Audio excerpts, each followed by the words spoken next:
I was thinking this week, and when was the first time I felt that I heard a voice that was different than mine, or the demonic voice, the voice of the Lord. And I remember an experience in my parents' van. I just received the baptism of the Holy Spirit. I started to speak in tongues. I was a young teenager, and we were all going to the pool during summer with my cousins, and I had cousins from Portland that would come for the summer to live with us. And I'm reading the Bible and I get this thought. Now I look back at it, it wasn't just a thought, it was the Holy Spirit to get all my cousins to a prayer meeting and to get them to be prayed for to get tongues. Now, I knew this was not my idea because I'm not the creative. And I knew my cousins, like speaking in tongues, like basketball and other soccer, but like tongue stuff, like it's just not our thing. And so I get super excited, I get nervous, my heart is beating 3 times faster. I gather my cousins and they all have towels. We're about to go to the pool, all of us, including myself. And I was like, guys, I just want to, and I'm like losing breath because I'm nervous. My heart is skipping like 3 beats at the same time. And I said, you need tongues.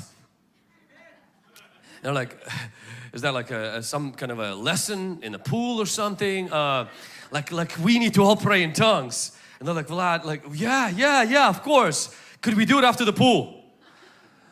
And you know, part of me wanted to like go John the Baptist style on them. You brood of vipers, how dare you not want to prioritize spiritual things over these things. But then I was like, you know, that's actually a great idea. It could give me an opportunity to get prepared.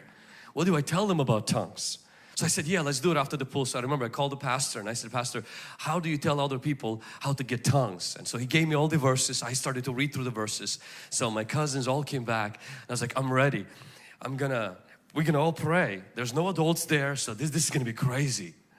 And they all came back and I was like, you guys ready? They said, no, we're hungry. And I was like, oh, well, good. I have just 30 more minutes to be more nervous.